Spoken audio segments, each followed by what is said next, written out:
When the first rays of sunlight crept across Tokyo on April 8, 1945, they did not illuminate the city with their old, familiar warmth. The sun rose over a capital transformed not by bombs alone, but by the knowledge that the sky itself no longer belonged to Japan. The air felt heavy, stretched thin between dread and disbelief. Smoke from the previous day's fires clung to the rooftops, curling around telephone wires and temple spires. Even the birds seemed hesitant to fly. In the residential districts, citizens emerged from shelters with tired, haunted eyes. Many had not slept. The ground had trembled throughout the night, not from air raids but from the distant rumble of army trucks and emergency convoys. Fire brigades drifted between smoldering blocks. Mothers washed soot from their children's faces with the last clean water they could find. Men whispered to each other in hushed voices, speaking of rumors passed in darkness. American fighters, single-engine fighters, they were right above us. Some dismissed it as fear-induced exaggeration, but others, those who had glimpsed the silver wings cutting through the skyscape, knew it was true. A carpenter in the Kando ward stood on his rooftop, staring upward with a mixture of awe and despair. "If they can fly here,"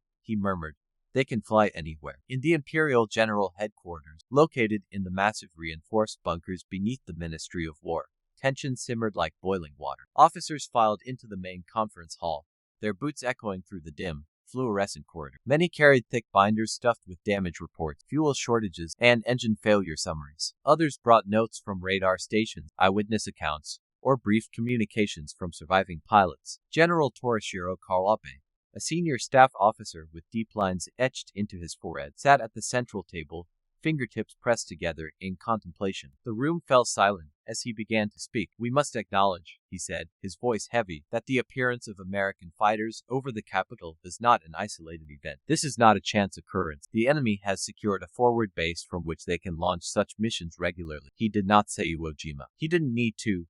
Every officer in the room felt the weight of those two words settle across their shoulders like a funeral shroud. A younger officer slammed a stack of flight performance charts onto the table. "Our pilots flew bravely," he said, "but half of their engines could not sustain climb above 20,000 feet. Some lost compression immediately.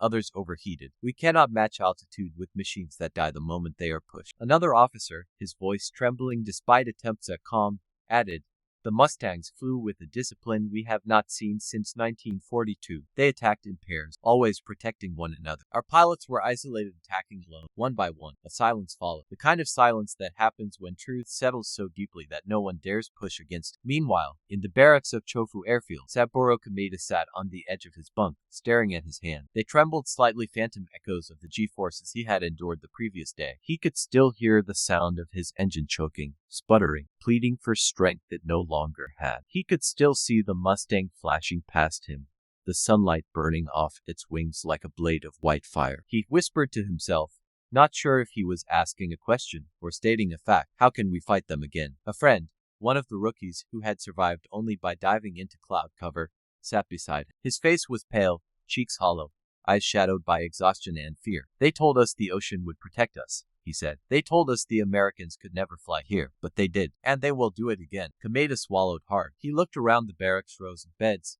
uniforms hanging from nails, boots lined neatly beside footlockers. The space felt more like a waiting room for fate now than a home for fighting men. Not far away, mechanics worked through the night and into the morning, trying desperately to piece together what remained of the P-84 fleet. They drained fuel tanks contaminated with water and debris. They replaced cracked spark plugs and bent rods. They hammered out bullet holes, rewired ignition systems, and tested oxygen valves that froze at altitude. Every failure they discovered was a small tragedy, because each failure meant one fewer fighter that could go up the next day. At one point, a mechanic pulled a cylinder head from a P-84 engine and stared at the warped metal for a long moment. "It's no good," he said to his superior.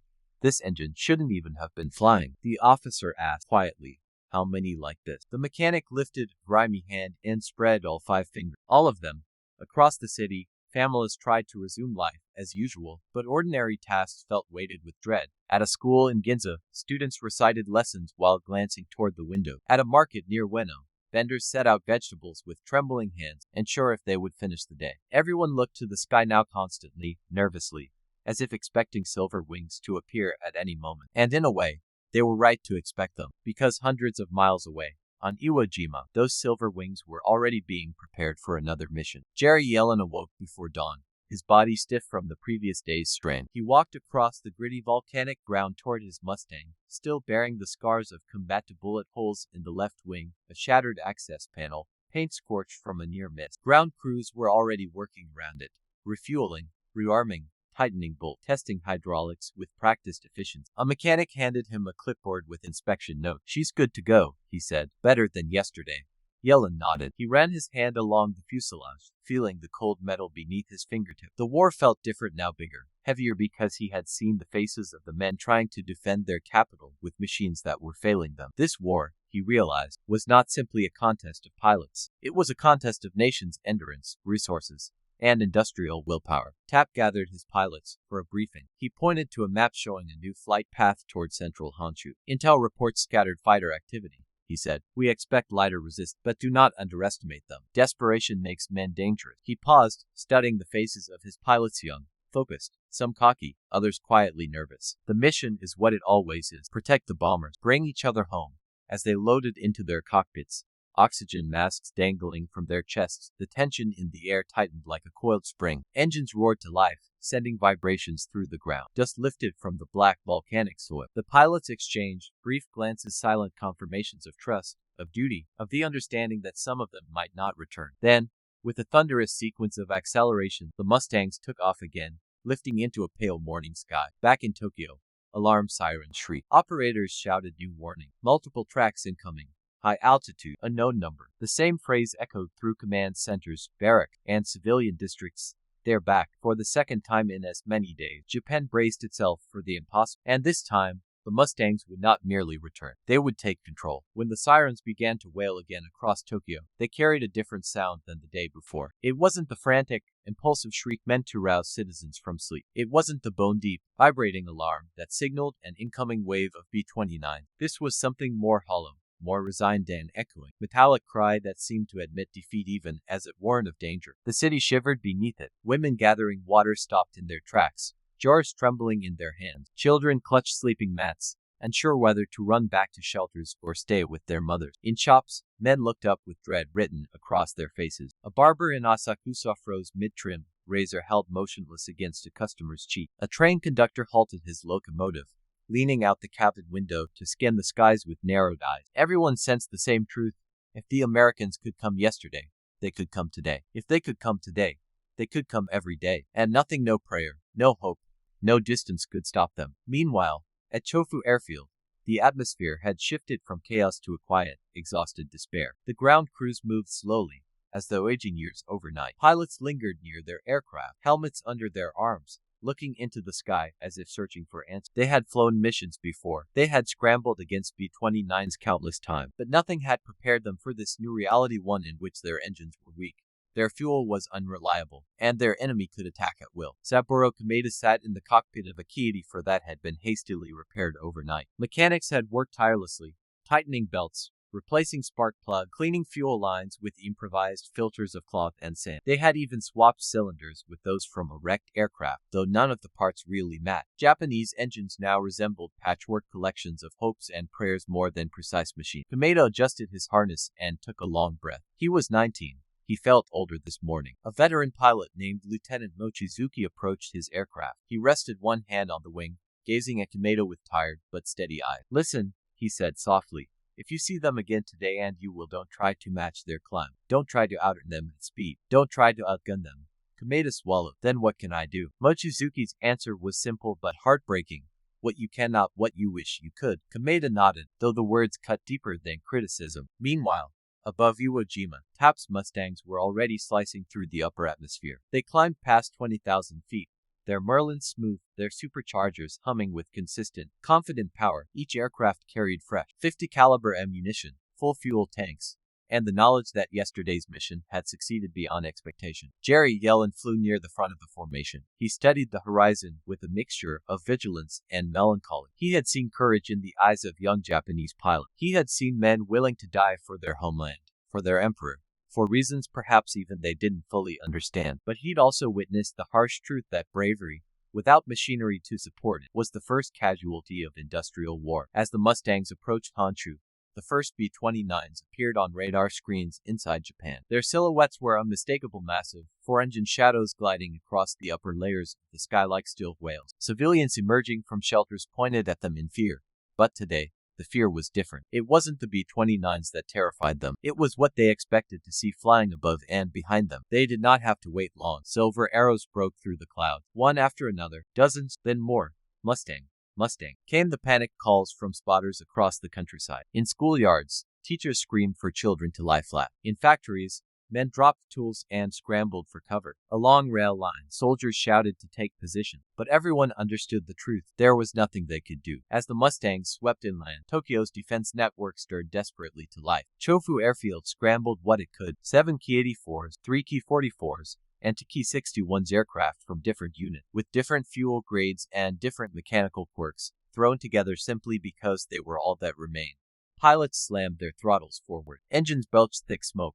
Some coughed and sputtered. 1 Ki-44 accelerated cleanly only to have a tire burst during takeoff, sending it skidding off the runway in a shower of dust and metal fragments. But 5 Ki-84s did manage to rise, Komeito among them. The roar of his engine shook his bone, though it still carried the same rough, uneven tone as before. As he climbed through the cloud layer, sweat dripped down his brow. He had barely slept. His hands trembled as he steadied the controls. Then he saw them. The Mustangs approached from the west, gleaming in the sun like a wall of silver sword. There was no hesitation in their flight path, only purpose. Beneath them, the B-29s stretched across the sky, dozens in tight formation, engines droning in synchronized thunder. Komeito's heart pounded. He knew the Mustangs had the altitude advantage. He knew their engines would hold steady where his might faltered. He knew his best chance of survival lay in cunning, not force. Lieutenant Mochizuki's calm voice entered his memory. What you cannot, what you wish you could. He banked left gently, avoiding a vertical climb. He angled himself behind a cloud bank, narrowing his silhouette. He kept his throttle steady to avoid stressing the engine. He tried to think like a pilot who had a chance, but the Mustangs came fast. Tap's voice was calm as he called out targets. 2 bandits 11 o'clock high. 3 more at 15,000.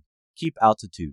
Engaged by pairs. American pilots rolled into formation attack with practiced ease. Their maneuvers were smooth, almost elegant precision born from unlimited training fuel, operational hours, and machines that responded instantly to every input. The Ki-84s encountered them head-on near 18,000 feet. A Mustang dove on Komeito's right. He saw the flash of its propeller, the bright sparks as its 6 Browning guns opened fire. He broke left. Hard. Bullets ripped past his canopy. His head moaned under the strain. The engine sputtered once, twice, then caught again. He rolled through a narrow slip of air, emerging behind a column of smoke. His breath escaped him in a sharp gasp. He had survived the first pass. Another Ki-84 wasn't so lucky. It caught a burst in the wing root, flame bursting out like a snapping orange blossom. The pilot bailed out, parachute forming a lonely white flower drifting above the burning wreck. Komeito tried to rejoin formation, but the battle had already scattered into chaos. Mustangs streaked across the sky in tight pairs, cutting in and out of cloud cover. Ki-84s twisted and spun in desperate attempts to shake them. The sky became a spiral of silver and green, flame and smoke. Tap scored a clean kill from above, though he took no joy in it. He saw the Hayat spinning toward the ground, the pilot ejecting too late. For a heartbeat, he saw the man's face through the canopy, young, fright, determined. War was a thief of youth on both sides. Komeito, breathing hard, found himself beneath a climbing Mustang. He took a chance. He pulled his nose up, firing a burst. His 20mm shells streaked past the American's tail, missing by inches. The Mustang rolled right, fast as lightning, and vanished into cloud. Komeito felt a mix of frustration and awe. How do they move like that? How can machines that large fly like birds? Behind him, one of the Ki-44s attempted a head-on attack against a Mustang pair. Tracers crisscrossed the sky. The faster, heavier Ki-44 could sometimes match a P-51 in dive speed, but its pilot lacked experience. He misjudged the closure rate. The Mustang pilot didn't. A short burst shredded the Ki-44's cockpit. The aircraft tumbled, engine still screaming, until it smashed into a hillside. By now, the fight had shifted toward the city again. Mustangs slashed through the Japanese formation and then zoomed back upward, using altitude like a weapon. Their boom and zoom tactics were relentless. Every pass was calculated, every movement accounted for. The Japanese could not coordinate a sustained counterattack. Their radios crackled with confusion. Their altitudes varied too wildly. Their engines faltered at the worst moments. Komeito noticed something else. The fear, not in his own heart, fear he could understand, but in the sky itself. In the way the Japanese formation no longer held shape. In the way pilots drifted alone, isolated. In the way their machines shook under the pressure of maneuvers they were no longer built to perform. Above it all, Japan's last defense was unraveling. The Mustangs expanded outward, rounding up stragglers, protecting the B-29s, sweeping the air like a tidal wave of silver. Civilians looking up saw them glinting in sunlight. Some gasped, others stood frozen, the enormity of the moment crashing through them. At one rooftop, a child whispered to his mother, "Mama, are those the angels of death?" Her eyes filled with tears. "No," she said quietly. "They are the end." And then the sirens fell silent, not because the danger had passed, but because the meaning of the siren no longer mattered. By the time the bombers released their payload, Japan's aerial defense had been effectively erased, and made alive by miracle, luck, and cautious flying drifted down toward Chofu with a shaking engine and a hollow heart. He had survived the second day, but he knew something now with painful clarity. Survival was no longer victory. Survival was simply postponement. The sky no longer belonged to Japan. The sky had been taken. But the shock of seeing P-51 Mustangs above Tokyo was only the beginning. For Japanese pilots scrambling to intercept them, the nightmare grew deeper with every passing week. Engines that seized mid-climb, aircraft that shook themselves apart, fuel so scarce that flights were measured in minutes. And the plane meant to save Japan, the P-51 Frank, was collapsing faster than the war effort itself. In the next chapter, we descend into the mechanical, industrial, and human catastrophe of Japan's final fighters, and the men forced to fly them. Next, the abyss of the Frank, the deadly collapse of the P-84.